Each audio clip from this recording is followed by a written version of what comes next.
un podcast de Cooperativa.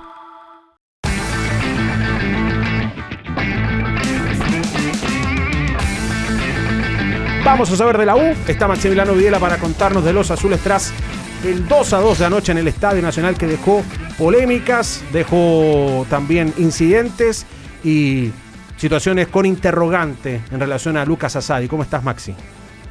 ¿Qué tal, Rodrigo Contreras? Así es. Más de una preocupación dejó el resultado de ayer que sacó la Universidad de Chile. Este empate 2-2 con Deportes Limache, la lesión de Lucas Asadi, el equipo que no puede ganar, y varios también ya poniendo en tela de juicio la continuidad de Paqui Meneghini de cara al Superclásico con Colo-Colo, a ver qué sucede en ese partido, si es que puede seguir o no en la banca azul Francisco Meneghini. Un tema que ayer Paqui no quiso responder, la tiró al córner cuando le consultamos, pero sí analizó el partido. Escuchemos las explicaciones que tiene el ex técnico de O'Higgins de Rancagua para este nuevo empate de la U en el Nacional. Bueno, el partido creo que es un partido que comienza con un gol muy temprano de ellos. Me parece que reaccionamos bien a esa situación. El equipo mostró buen juego, los dominamos, generamos los espacios que queríamos generar y los atacamos. La jugada del gol y varias jugadas más del primer tiempo fueron como los queríamos atacar. El segundo tiempo creo que comenzamos bien también, en esa misma línea. Obviamente que la salida de Lucas cambió ciertas cosas, pero el equipo siguió atacando. Y me parece que después del parate, ahí el partido cambia un poco y no terminamos bien. No terminamos controlando las acciones. El rival, sin generar mucho peligro, consiguió el empate. Y con respecto a la otra pregunta, vamos a trabajar bien en la semana para ir a competir lo mejor posible a la Monumental. De Francisco Meneghini, que claro, sobre el final de la pregunta se le consultaba justamente cómo sentía y en qué pie llegaba él al Superclásico, y dice: vamos a hacer lo mejor posible por jugar el mejor partido allá en el Estadio Monumental. Es decir, responde algo nada que ver respecto a lo que se le había consultado. Habló también sobre el cambio, ese cambio que tantas polémicas despertó, que tantas dudas generó cuando sacó a Felipe Salomoni, metió a Israel Poblete y cambió a Fabián Ormazábal de costado también en la cancha. Escuchemos a Francisco Meneghini, que así explica la sustitución de Felipe Salomoni. No, Fabián lo veía bien, creo que fue el mejor partido de los cuatro de Fabián. Lo vi con mucha energía en el ida y vuelta. El primer tiempo generamos muchas opciones por su lado, y el segundo tiempo lo que buscamos es que Maxi nos diera profundidad por la banda derecha y Fabián, aprovechando el perfil cambiado, teniendo en cuenta que tenemos dos centrodelanteros que conectan bien los centros, que en alguna combinación con Javier pudiera conectar ahí. Estaba bien el partido también estaba difícil de competir por el parate, por el ritmo que tenía. Y no es porque no confiaba en los que estaban fuera, sino que preferí que Fabián, que estaba bien en el partido, siguiera dentro. Ahí está la palabra de Francisco Meneghini y Rodrigo Contreras respecto al partido, y también explicando ese cambio que tanta rareza generó en la hinchada azul. Sí, generó muchas reacciones. Fue un momento importante del partido, también sumado a los incidentes, coincidió ese momento de los incidentes con el cambio de Poblete por Salomoni. Igor, parto con usted. ¿Tiene algún factor importante ese cambio en cómo terminó la U jugando y el empate 2-2 de Limache? Es que yo creo que él tenía, con el partido en ganancia, y ayer lo dijimos, no tiene gracia decirlo ahora, pero decíamos, en este minuto lo está ganando y el entrenador debe pensar de manera muy práctica, o sea, debe pensar en el resultado. Este equipo necesita el resultado, entonces tiene que hacer modificaciones para sostener esto, digamos, más allá de jugar de una forma muy especial o atractiva. Pero bueno, hace este cambio y entonces dice, bueno, Poblete no viene entrando en el nivel que le conocemos, no viene incidiendo cuando entra. El cambio de los laterales no me pareció tan negativa. Digamos, la hipótesis de él de que Ormazábal podía hacerlo es válido. El problema es que en el medio tú ya tenías con un desgaste de partido a los mejores jugadores del primer tiempo, o sea, Altamirano y Araña. Sí. Entonces, tú dices, bueno, este entrenador tenía dos volantes de contención en la banca, dos de distintas características, uno como días de juego y el otro Rompeón, claro. Pero esa posición no la privilegió nunca, ¿me entiendes? Bueno, yo creo que los entrenadores te hacen esta mirada de los partidos, y claro, sucede que al otro lado los cambios de Limache sí se notaron en el equipo. No te voy a decir que pasó a jugar Limache de una manera arrasadora, pero influyeron Morales y Arturia. O sea, como que Limache empezó a emerger lentamente. Tuvo una Castro por la derecha solo, que tiró al primer palo y en vez del centro. Entonces, no era la sensación de una U que estaba siendo tan sobrepasada ni agobiada, pero tampoco ya tenía respuesta al otro lado, ni controlada ni tenía gran contraataque. Entonces se quedó como en una zona intermedia, y eso es lo peor que le puede pasar a un equipo, porque o lo hacen, para mi gusto, o lo hacen más defensivo y busca eso, o no sé, tratas de llegar ofensivamente con mayor. Quedó como en una zona ahí en la mitad. Y bueno, y cuando los equipos están como la U, que están ahí inestables, inciertos, te pasa eso. Y el rival te empata sin hacer tanto, pero reaccionando, hay que decirlo. Entonces, después tampoco te queda para la reacción final, épica, pongamos la pelota en el área, no se dio. Yo entiendo que él dice, mira, este fue el mejor partido respecto a los otros, claro. Pero la U, como cualquier equipo que está allá abajo, necesita puntuar. Y un empate le queda ahí corto porque no te saca. ¿Sí? Marcelo, ¿cuál es tu visión de lo que pasó ayer con la U? Yo, lo que pasa, quizás el técnico pensó lo mismo que muchos de los que estábamos viendo el partido.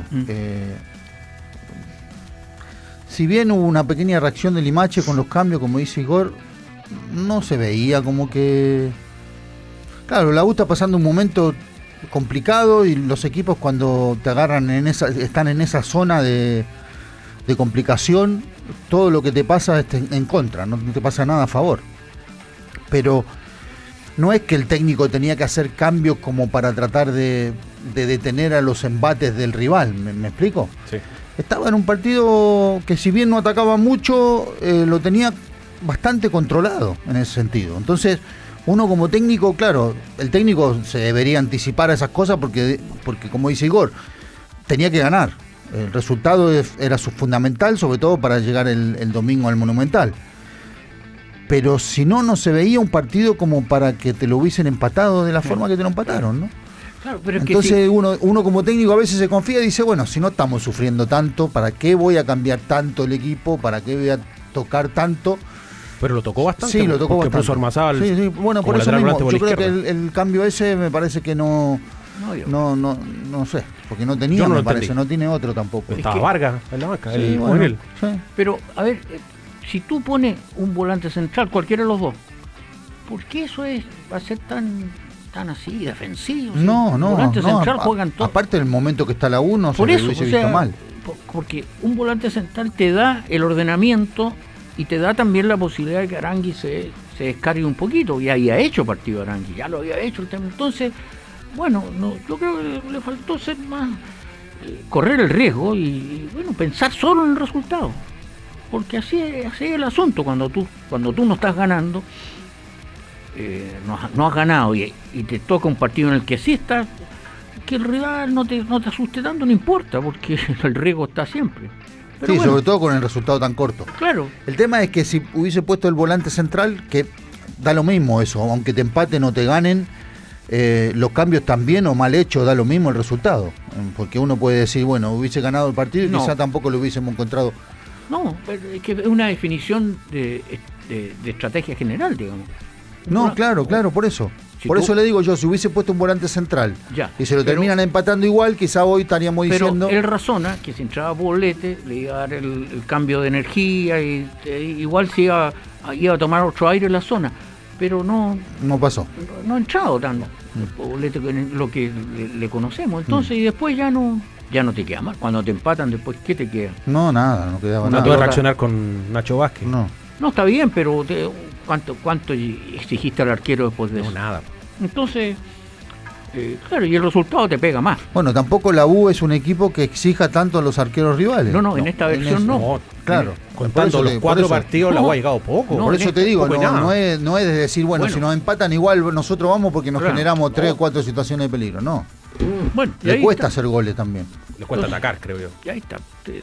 El puntaje te empieza a pegar muy fuerte, digamos. Bueno, Y te empieza a alejar de los primeros lugares. Después cuesta. Ahí se marca el Sí, quiebre de la tabla. La U Bueno. con 3 puntos y el resto Sí. de 6 para arriba. sí. bueno, Igual recién empieza, Sí, pero, sí, pero pero es una luz de alerta. claro. sobre todo para lo que viene en relación al calendario de la U. Claro. Superclásico y Copa Sudamericana en poco margen. Maximiliano, ¿qué más contamos de esta Universidad de Chile en el día después de este empate?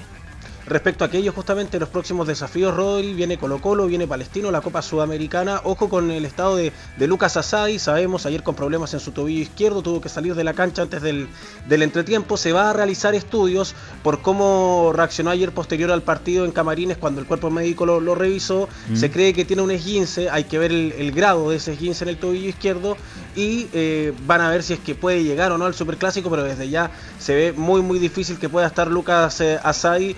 Repito, tiene que realizarse aún los exámenes médicos, pero por cómo reaccionó ayer a los trabajos que se hizo sobre ese tobillo, se cree que al menos un esguince tiene el jugador de la Universidad de Chile. Sí, que ayer fue a trabar una pelota con Montesinos y quedó muy complicado. Después no pudo volver de buena manera Bueno, a la cancha y terminó saliendo en el entretiempo. ya. Tiene pinta de 15. Bueno, y después también alguna molestia de Arangui, por lo menos. La rodilla, se tocaba Claro, mucho rodilla la rodilla. izquierda, sí. Bueno, pero naturalmente ya este partido tiene este partido en el Monumental, ha representado un puzzle para muchos entrenadores, muchos. Los que han llegado mal, los que han llegado bien, los que han llegado más o menos.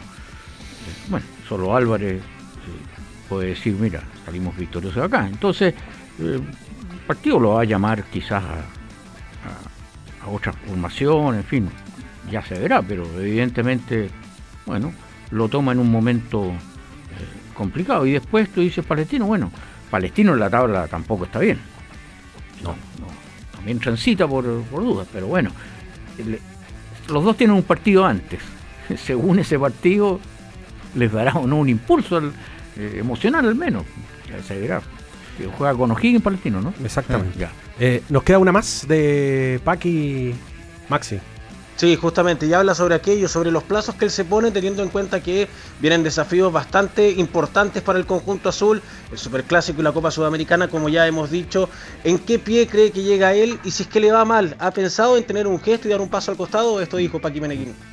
No, creo que lo habíamos hablado, Palestino ya habíamos dominado y superado al rival, hoy creo que volvimos a jugar en esa misma línea, dominando y superando a un rival muy fuerte, controlamos las acciones, se dieron el tipo de acciones que queríamos que se dieran, el rival no consiguió, salvo jugadas puntuales, la del comienzo que es muy rápida, y después poquitas acciones más consiguieron contraatacar, un equipo que contraataca muy bien, creo que defendimos bien esas acciones y los atacamos por donde los queríamos atacar, así que veo que hay cosas que podemos rescatar para seguir en la línea de mejorar y conseguir el triunfo del fin de semana que viene. Ahí estaba entonces la palabra de Paqui Meneghini, que cree que si que no se dan los resultados, el equipo al menos en su juicio mejora. La U no ha ganado este año, ni amistosos. No todo tan bueno, ni todo tan malo. Pero cuando los técnicos... Paqui se enfoca en todo lo bueno, ¿no? Que eso quizás es un mensaje más para el plantel que para otra cosa. Pero me parece que no fue un partido como lo vio para Paqui. nada. Yo creo que tiene que haber preocupación. Quizá él como líder no puede mostrar preocupación públicamente, pero sin duda que la debe tener, porque él supuestamente, según las declaraciones, la U hizo todo bien. Podemos hablar de un técnico cuestionado que si el domingo pierde en el Monumental ya perdió todo crédito. No, yo soy medio reticente a eso, ¿no? A darle tan poco crédito a los técnicos cuando recién empiezan. Si bien le tocó un fixture complicado y después del domingo viene el partido con Palestino para la Sudamericana y se queda sin clásico, y si pierde con Palestino se queda sin Sudamericana, se le pone cuesta arriba el tema, pero no sé, hablar de que se tiene que ir ya a mí pero bueno, eso no va a depender de las opiniones nuestras, sino de lo que opinen los dirigentes, que como dice Igor, que en definitiva no salieron a presentarlo, tampoco no salen a respaldarlo ahora, o no deberían salir a respaldarlo cuando tienen que salir, no sé, es la convicción de ellos también, ¿no? Y hay que ver qué partido hace el domingo, en esa larga lista de entrenadores que no pudieron sobrevivir en el Monumental. Hasta Álvarez perdió. No, por eso digo, pero hubo partidos en los que algunos, bueno, estuvieron ahí, digamos, achicaron, bordearon el empate, otros, bueno, ¿cuál fue el...? Pellegrino no perdió. No, ¿cuál fue el colombiano era? Sánchez Cobarci. Pues, a los 15 minutos.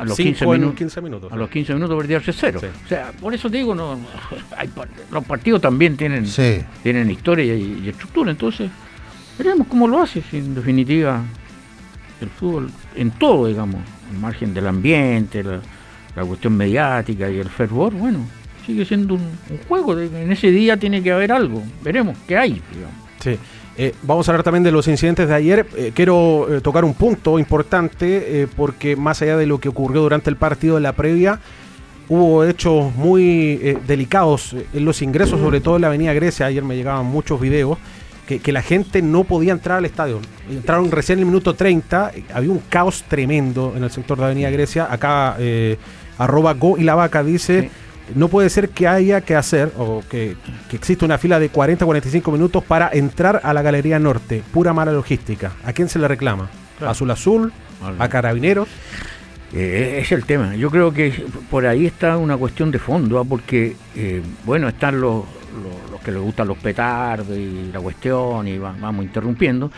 Y al final los costos los paga el público, el hincha, ¿no? El hincha habitual, el hincha que no tiene nada que ver con eso.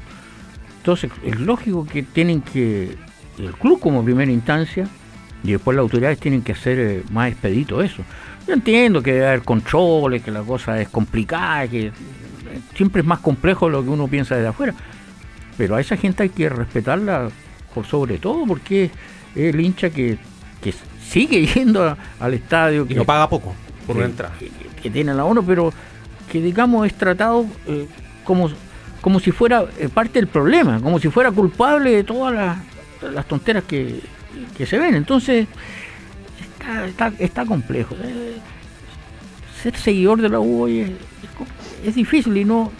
Mira, los resultados de la historia hay muchos momentos malos, más o menos, buenos, pero esta cosa de que ir a ver a tu equipo sea prácticamente un sacrificio, yo creo que no es totalmente injustificable y como tantas cosas, pues nadie te dice, porque por último, si alguien se hace responsable y dice, bueno, en realidad pusimos 70 controles, a lo mejor fallamos, a lo mejor lo pusimos mal, a lo mejor, qué sé yo, cualquier explicación. Pero es como que este es un club que no tiene vocerías para nada, ¿me entiendes? Entonces, y esa gente merece, al menos que le diga, mira, bueno, hay que en realidad estuvo mal el diseño que hicimos. Sí. Por lo menos. Sí. Recibieron gas pimienta, algunos carros lanzaguas también. Por eso algún cuello de botella ahí en por eso digo, ellos pagan el costo de lo que hacen otros, ¿me entiendes? Entonces, es totalmente insoportable eso. Sí. La verdad no se entiende cómo se planifica la seguridad. Yo fui a un concierto hace 2 semanas al Nacional, habían 3 controles, pero solo con el carnet. Listo. Sí. 1, 2, 3 y la revisión. Pero son realidades. Es que la gente va, entiendo, son otros contextos. La mayoría de la gente, la totalidad de la gente que va a los conciertos va a ver el show, va a ver yo me refiero a como al ingreso, el espectáculo y no a truncarlo, como hay mucha gente de estos que en definitiva van a eso, a perjudicar a los demás, y nadie defiende a los que realmente van a ver el partido, nadie los defiende. A los verdaderos hinchas, a los que se sacrifican, los que pagan su entrada, que la encuentran cara pero van igual. Nadie los defiende. No, por eso digo que yo me sentiría, estaba acá, no estaba ahí en esa local, pero me sentiría muy irritado, porque por último no escucha a nadie que me diga por qué lo hicieron así. Porque a lo mejor te dijeron, mira, pusimos estos controles.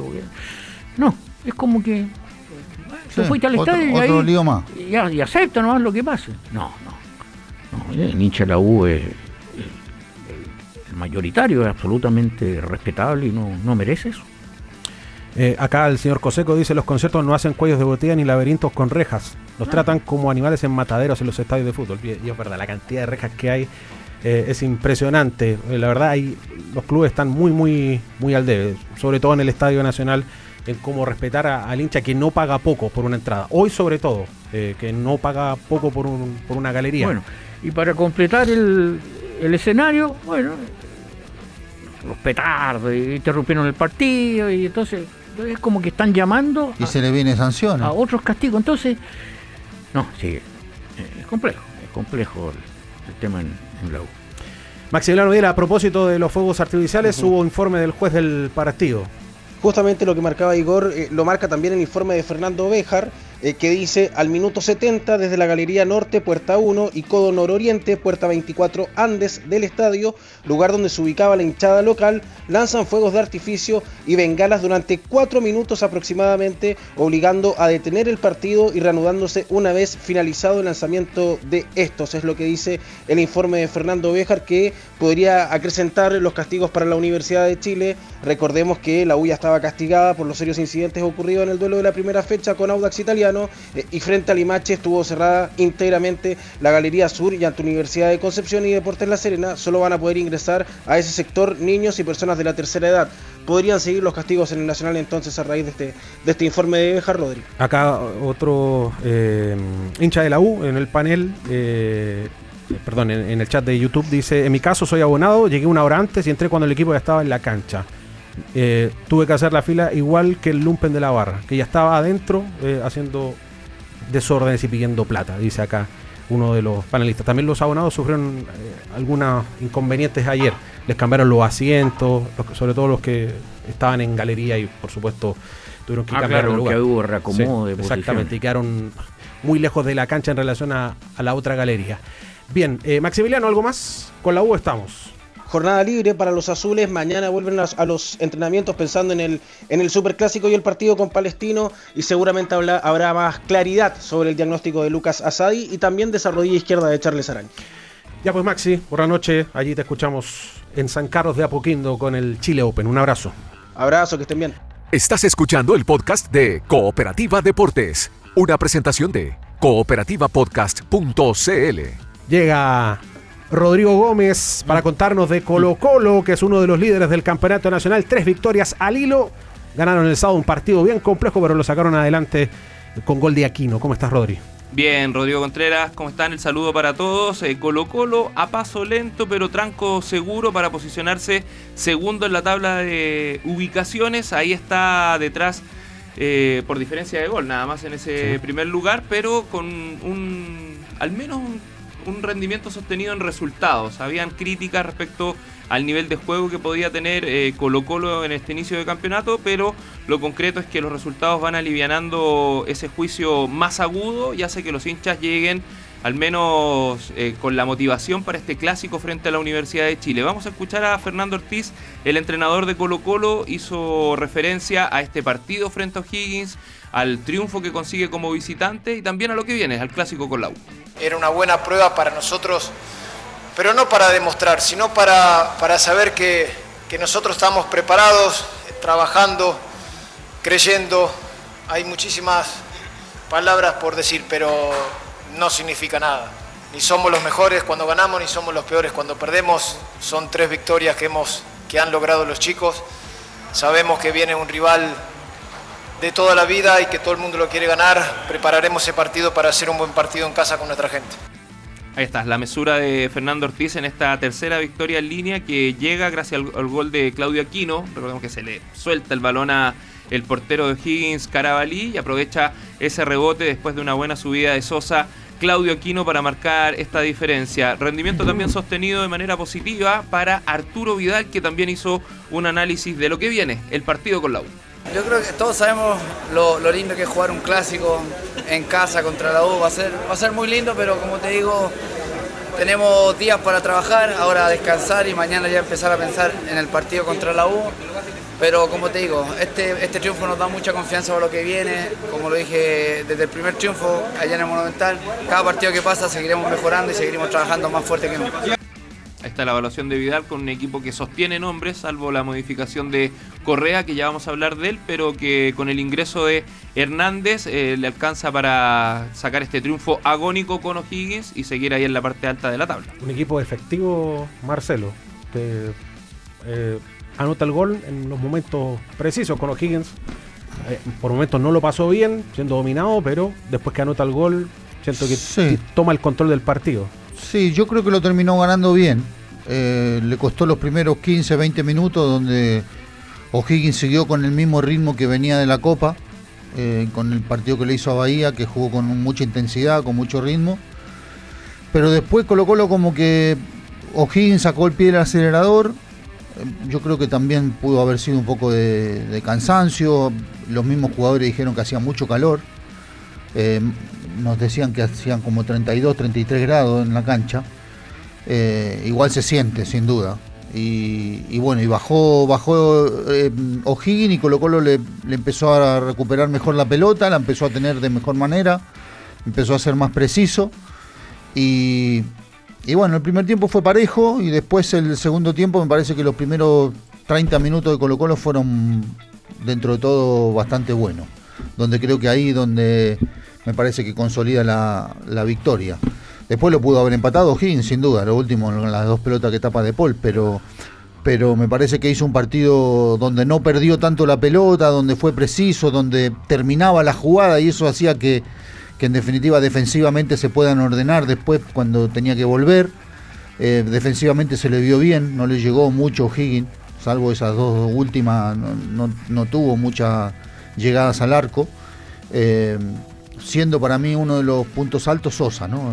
La defensa, el uruguayo. Lo dice acá Mariana Carola, mejoró la línea defensiva. Buen ingreso de Pastrán. ¿Qué te pareció lo de Pastrán en el segundo tiempo? Entró bien Pastrán y entró bien Madrid. Madrid también. Entró bien Madrid. Bueno, hizo la jugada del segundo gol que después se la anulan, pero yo O'Higgins lo vi como en un momento falto de chispa, como que bueno, la cabeza estaba, inevitablemente, nosotros lo decimos siempre, inevitablemente los futbolistas están pensando en el partido que viene con Bahía.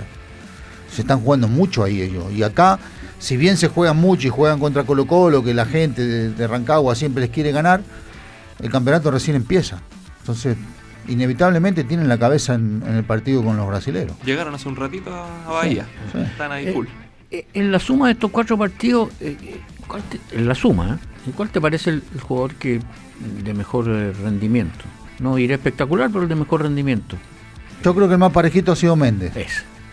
Sí.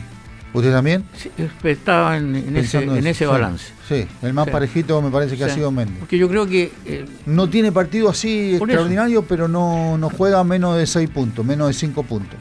Porque pasa que cuando él llegó recién como que no se acomodaba y él tiene una virtud de pase que se tiene que mostrar, ¿me entiendes? Y de pasar también, de llegar al área. Yo creo que sí, para mí es el que más ha ido escalando con regularidad. Sí. Giorgiano dice acá, me parece que Diego Ulloa se está firmando como lateral izquierdo. Esteban dice, Sosa, un Falcón con mejor pie y cabeza. Vladimir dice, Madrid, bien, debería ir por Alarcón como titular. Bueno, para este partido Colo-Colo va a comenzar a trabajar mañana. Hoy hubo jornada libre en el Estadio Monumental y se prevé solo una modificación y está sujeta a la decisión del técnico, únicamente del Tan Ortiz, porque haciendo las consultas nos decían que Javier Correa está en condiciones de jugar el partido frente a la Universidad de Chile. Le estaba molestando una cicatriz, un viejo desgarro, pero está en condiciones y con eso, en cierto modo, varía el ataque que vimos frente a O'Higgins, que ahí estuvo Aquino por la izquierda, Hernández por la derecha y en el centro Romero. De ingresar Correa, bueno, saldría Hernández del equipo y quedaría con ese doble 9 que ya lo vimos el partido anterior con La Calera. ¿Se ve mejor Colo-Colo con doble 9 o lo que es que si está Correa para jugar, va a jugar. Si está Correa recuperado, de la única forma que no llegue es que el técnico diga, bueno, ¿sabes qué? Es un riesgo. O se resistió en la semana. Claro, es un riesgo ponerlo, quizás no lo vamos a arriesgar y todo, pero si Correa está bien, va a jugar. Va a jugar y va a jugar con este 4-3-1-2, que venía jugando con Aquino más suelto atrás de los delanteros y los 3 volantes, que hay que ver si los volantes... Yo creo que no va a tocar mucho el equipo. Más allá de que quizá Madrid pide pista, no creo que lo toque. Ya lo demostró que no lo tocó ni jugando mal. Casi porque con Everton no jugó un gran partido, pero ganó, y al otro partido con Calera repitió el equipo. Claro, y ahí se marca como una eventualidad la salida de Alarcón, y Alarcón en este minuto es el encargado del balón detenido. Está dando los córneres, tiros libres, entonces también ahí suma. No, si está Correa a jugar los 2-9. Sí. Porque además ahí le va a generar a la U un segundo problema. Si la U, como ayer, no juega con un volante de contención neto, sino que sitúa a Arangui, bueno, en una zona en la que le va a costar. Pero no creo que vaya a ser así. Acá Yo pondría un volante central neto. Por eso digo, entonces... El domingo. Yo jugaría con es la lógica, Romero. creo yo. ¿Con quién? Con Romero. Ah, pero... Para ver. Paraguayo. El paraguayo. Sí, está hablando de la U. Sí, yo lo pondría. Es que le preguntaron por Romero y dijo que no... No conocía la liga. También la aplicación es que esas aplicaciones no se dan también, ¿no? Pues sí, claro, los jugadores que vienen de afuera no conocen la liga, la van conociendo. Como que Yo tampoco conocía la liga cuando llegué y ahí tiene que jugar. Va a entender que no le gusta. Va a entender que no le gusta. Si saca esa explicación porque conoce la liga. Bueno, no, eso la verdad cuesta interpretar ese. Claro. Pero bueno, no, hablo de Romero porque es el único que tiene bien, ahí el volante central de marca. Pero volviendo a Colo Colo, ¿tú piensas, Rodrigo, que estás ahí en el día a día? Porque estamos hablando de 3 victorias, o sea, no hace tanto tiempo era como pocas certezas, dudas, y ahora estas 3 victorias te acomodan sobre todo al cuerpo técnico, le dan ya Sí, ¿lo sientan? Yo percibo que tranquilizan bastante la interna de Colo Colo, que había comenzado este año con interrogantes si es que los refuerzos incluso habían sido los necesarios, si estaban al nivel que requería Colo Colo, y estas victorias, más allá de que han sido 1-0, no se ha marcado una gran diferencia, le sirven mucho, porque el equipo a la larga, como en algún minuto se acostumbraba a no ganar, se está acostumbrando a ganar y a ganar como sea, lo ven así, y eso le va a dar el empuje al menos anímico para después ir mejorando en lo futbolístico, pero se percibe tanto en el plantel, en el cuerpo técnico, en la interna del club en general, que vinieron muy bien estas victorias, y hace tiempo que no se veía un Colo Colo algo más tranquilo en la previa de un partido importante, como por ejemplo frente a la U. Sí, no, y ganar en Rancagua después de 5 años también, no es menor tampoco. Sí, había pasado bastante. Entonces es un reducto súper difícil que no ganó cualquiera ahí. Con los mejores, inclusive el Colo Colo campeón tampoco ganó, el de Quintero. Sí, el último fue con Solari todavía en el equipo, claro. Estaba Solari, el Colo Gil, Parragués. Hizo un gol Solari ese día, me parece. Hizo gol. Sí. Acá Pato Valdía dice 2 errores arbitrales contra Colo Colo y nadie dice nada. Se refiere al gol, me imagino, el gol anulado. Creo que está bien anulado porque hubo una falta en el origen. Yo creo que los jugadores tienen que entender también, claro, porque yo leí mucho hincha de Colo Colo diciendo no fue falta, fue... Es que si los jugadores suben el brazo más de la cuenta... El reglamento habla de movimiento adicional. Acá te lo cobran. Sí. No sé, en el fútbol argentino quizá no, pero acá te lo cobran. En Chile te lo están cobrando esa falta. Movimiento adicional. Fue el de Alarcón. En el inicio de la jugada claro. con el codo arriba y... Bueno, se molesta, Alarcón termina siendo amonestado. Sí. Pero es como la expulsión de Cornejo en el Claro Arena. ¿Y el otro cobro? El penal, hay un penal que es muy claro. No recuerdo quién centra por la izquierda y hay una mano. Aquí no. Hay un brazo abierto que... Ese sí, porque nosotros la evaluación del golpe de Méndez al jugador de Higgins, que al final fue invalidado el penal. Como las polémicas que hubo ahí. No, y eso no fue penal, para nada. No hubo penal contra Leiva. Claro, lo del movimiento adicional, también la expulsión de Cornejo en el Claro Arena, generó cierta polémica, pero ahí se aplica esa parte del reglamento, que el jugador levanta el brazo, pero además aplica un movimiento adicional, el codo arriba. Eso es lo que se cobra y eso es tarjeta roja, según el reglamento. A veces el adicional el que cuesta calibrar, interpretar. Claro, no sé qué es adicional o el impulso natural. Sí, lo que pasa es que el de Alarcón no llega a ser roja porque no le alcanza a pegar con el codo, él le pega con el antebrazo. Pero es falta y por eso salió el gol. Es una falta de origen en la jugada. Claro. Por eso se termina anulando esa conquista, que era un golazo de Colo-Colo por la cantidad de toques y la calidad de toques que hizo Colo-Colo para llegar a esa conquista. ¿Algo el cierre de Rodri? Sí, se prevé un buen ambiente para el día domingo. Colo-Colo ya vendió todas las entradas, tenían un aforo autorizado de 42.000 personas, así que estadio lleno para recibir a Universidad de Chile con, obviamente, la nueva implementación de seguridad. A propósito de lo que ustedes hablaban de la Universidad de Chile, recordemos que Colo-Colo ya tiene el control biométrico, así que en general la experiencia se va mostrando expedita. Tú solo pones tu rostro, te identifica y ya estás con el ingreso validado. ¿Qué permite esto? Que Colo-Colo también evitó que se generen filas fuera del estadio. Toda la gente ingresa al perímetro, ahí hay un vallado, tú vas haciendo la fila, pero dentro del estadio, así que hasta ahora se ve que es una inversión que está dando frutos, por lo menos para ordenar el ingreso a los estadios en el estadio de Colo-Colo, en el estadio Monumental. Y lo último, Rodrigo Contreras, respecto a la compra de acciones que tenía Aníbal Mosa en desarrollo, finalmente compró un pequeño porcentaje. Él estaba en un 36%, terminó ahora con un 38%, lo que no le permite tener otro voto, digamos, otro cupo ahí en el directorio. Así que terminó ya ese proceso también que estaba en la bolsa en desarrollo con blanco y negro. O sea, ¿le vendió un minoritario? Sí, y le vendió poquito. Pero bueno, ahí va sumando. Para el que vendió no era tan poquito. No, Oye, acá Alex Valdía dice: el reportero de Colo-Colo es igual a César Farías, técnico de Barcelona de Ecuador. Que mande una foto y le buscamos una voz. ¿Yo lo vieron o no? No, Para nada.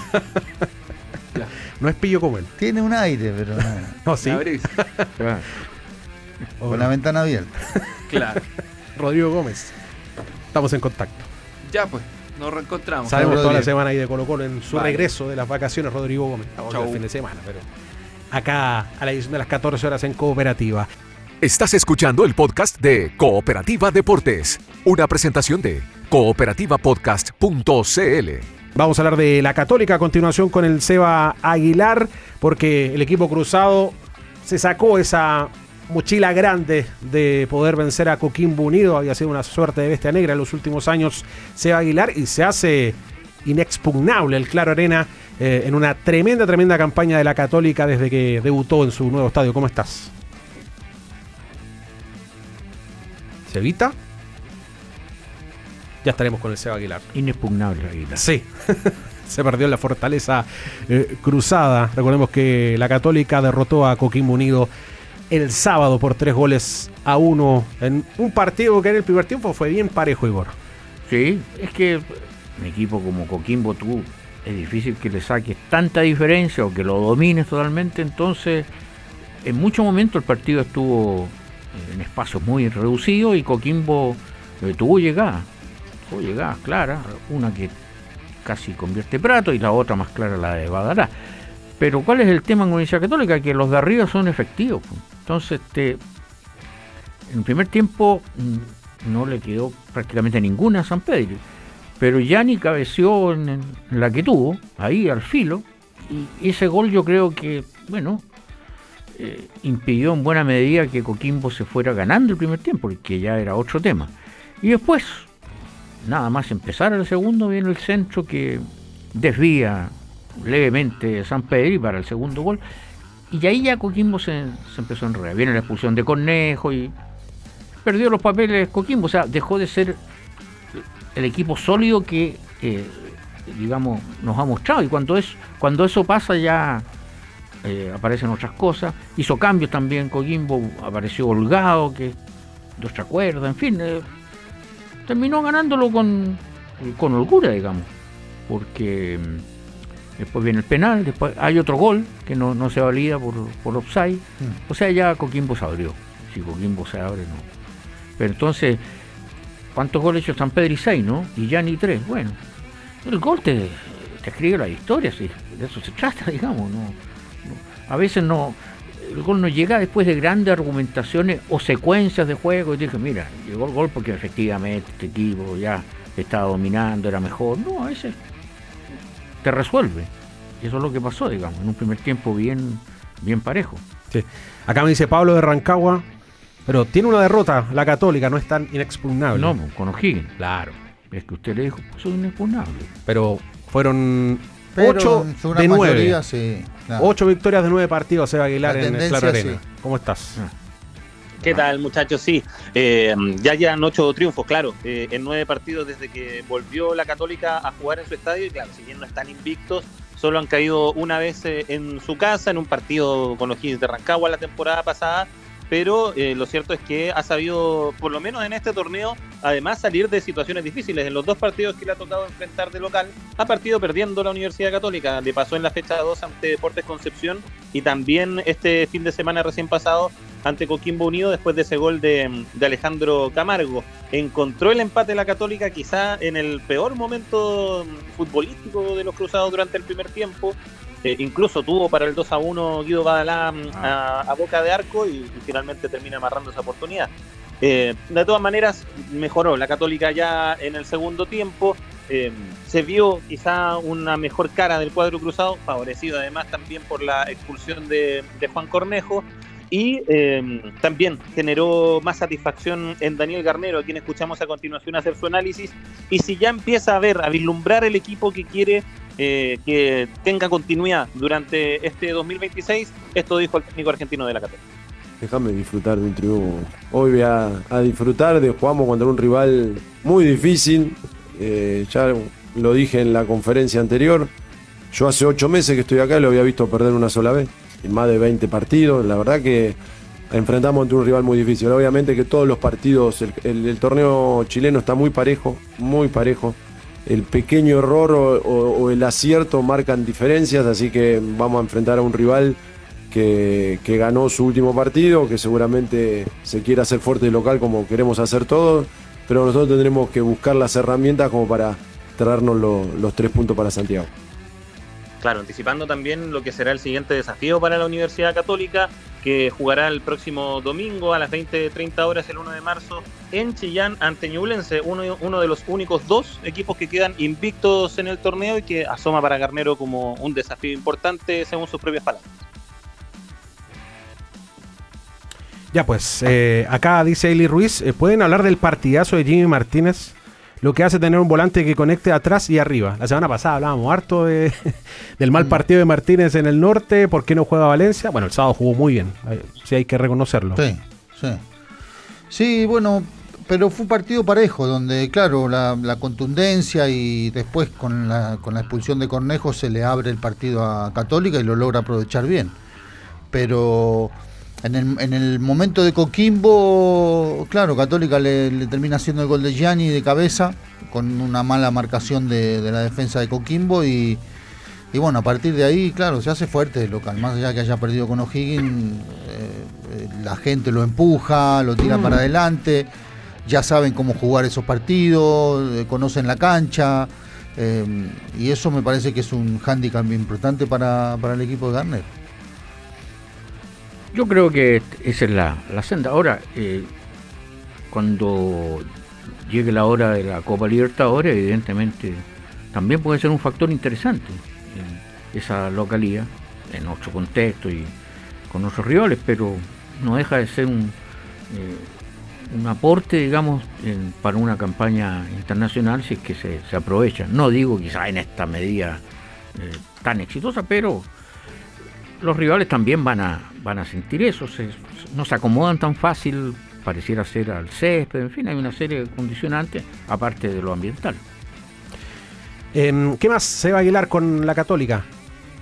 Con el buen momento de sus goleadores, en este caso Fernando Sampedri, que en 4 partidos ya lleva 6 goles anotados, su mejor arranque goleador desde que llegó al fútbol chileno, del cual ya es goleador, así que manteniendo y mejorando incluso ese rendimiento goleador, por lo menos en el arranque de este torneo, al que se suma también Justo Gianni, que ha sido un buen elemento que ha complementado el ataque de la Universidad Católica y que de hecho abrió la ruta del triunfo con el empate parcial, como lo decíamos, en un momento difícil, metió un cabezazo muy potente para empatar el partido y anotar su tercer gol en el campeonato. Pudieron ser 4 si no se cobraba, por supuesto, esa posición de adelanto que lógicamente anuló su 4-1 parcial, pero de todas maneras ha sido un buen inicio para Justo Gianni, que también anotó a Huachipato en la Supercopa.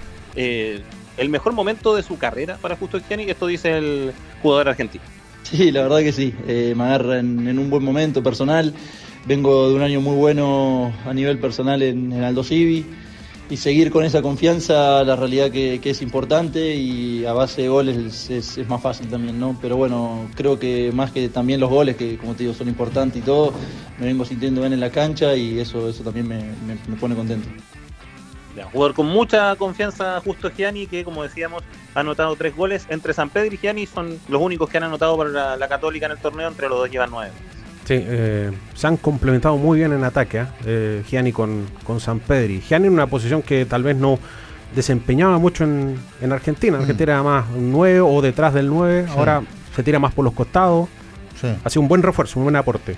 Sí, Igor lo decía el otro día y yo comparto plenamente lo que dijo, ¿no? Que Católica lo que tiene que buscar es jugadores que jueguen en la periferia de San Pedri.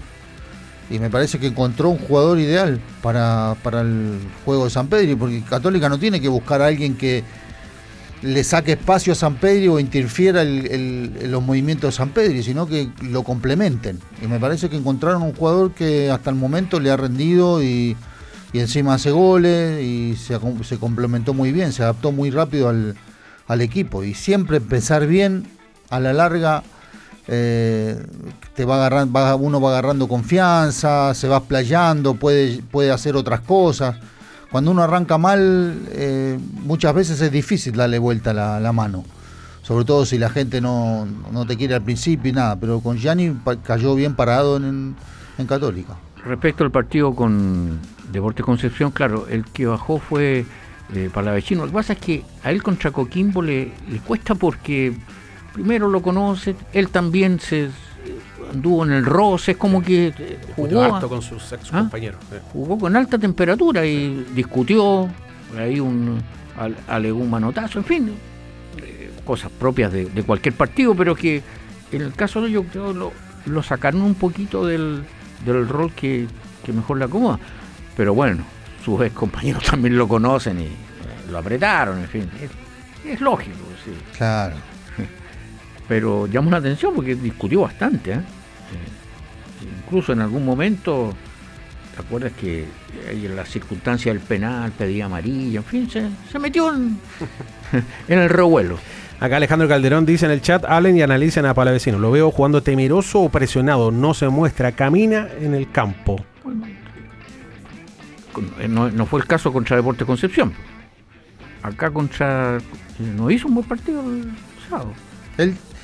Igual él se va a tener que acostumbrar a jugar en un equipo grande. Sí, bueno. Porque no va a tener quizás la continuidad que tenía en el juego de tocar pelotas o de hacer jugadas como la tenía en Coquimbo, por ejemplo. Acá hay compañeros, acá juegan todos, acá no se la van a dar a él siempre, y él va a tener que entender eso. Va a tener que entender que las que tiene las tiene que hacer bien. Ser efectivo en ese sentido, porque ahora, yo lo decía el otro día, ahora antes en Coquimbo se la tocaba un compañero, él le iba a buscar, el compañero se la daba. Acá no, acá el otro día se la dio, no sé, a Cueva, me parece, se la pidió que se la devuelven y Cueva jugó con otro compañero. Cada uno toma decisiones importantes en los equipos grandes, él se va a tener que adaptar a eso también. Sí. Manuel Matos dice: le falta mayor conocimiento y confianza con sus nuevos compañeros. Hablamos de Palavecino. Gabote, hace rato que está escribiendo acá, dice: hablen de los fallos arbitrales en favor de la Católica el sábado. Ya hablamos del codazo de Cornejo. ¿La expulsión de Cornejo? Sí.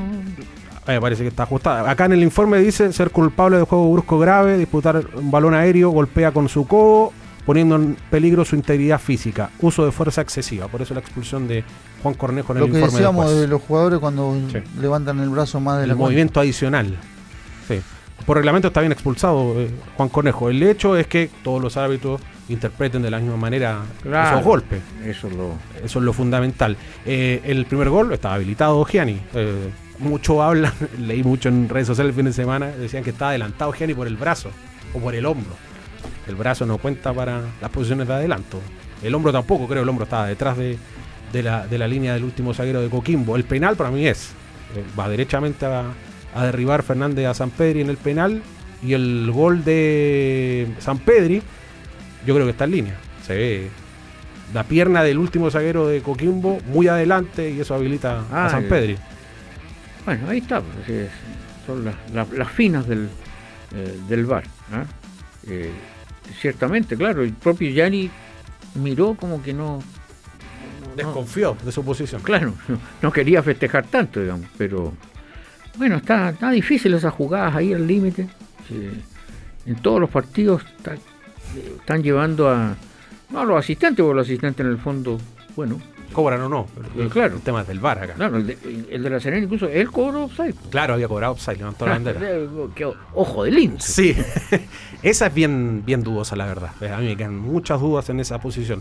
Claro, recordemos que acá actúa un software en el trazado de las líneas, pero después los árbitros son los que tienen que calibrar allí. Claro. En la Premier, hasta la temporada anterior, se permitía un margen de tolerancia, o sea, se trazaba una línea verde cuando topaba la roja con el azul. Era gol. Yeah. Ahora no. Ahora está el offside semiautomático, claro, entonces, que eso es automático, obviamente, propiamente tal, y ahora se permite también, si está a 3 centímetros adelantado es gol, igual. Cosa que en la Liga Española no. En la Liga Española han anulado goles hasta por la punta del pie. Claro. Al Barcelona le ha pasado, al Real Madrid también me acuerdo en un clásico con el Barcelona, Mbappé le anularon un gol por un poquito ahí que estaba adelantado con el semiautomático. Así que nunca le van a dar el gusto a todos con las interpretaciones del VAR. Seba Aguilar, volvemos contigo. Sí, para la Universidad Católica que empieza a prepararse para tomar las maletas, porque tiene 2 partidos de visita en su agenda del torneo nacional. Primero será este fin de semana ante Ñublense, como mencionábamos, el domingo 1 de marzo, y luego tendrá que visitar Rancagua una semana después, el domingo 7 a las 20:30, contra O'Higgins. Tendrá que jugar la Universidad Católica, así que tendrá que saber resolver las visitas, porque ese es precisamente el punto pendiente que tiene en este arranque de torneo. Tuvo el empate en La Serena, donde no se vio bien el equipo, partió perdiendo por 2 goles, incluso pudo haber quedado 3-0 abajo en ese partido, y bien sabemos también de la derrota ante Cobresal en El Salvador de la fecha número 3. Así que esa es la misión que tiene Daniel Garnero para trabajar durante estas 2 semanas, para enfrentar a estos 2 rivales y seguir encaramándose en la tabla de posición. Ya pues, Seba Aguilar, el domingo la Católica viaja a Chillán para enfrentar a otro equipo que ha tenido un buen comienzo, el Ñublense de JJ Rivera. Un abrazo, Seba. Que estén bien, muchachos, un abrazo. Aquí termina el podcast de Cooperativa Deportes. Lo escuchas en vivo de lunes a viernes en Radio Cooperativa y todos los días en cooperativapodcast.cl.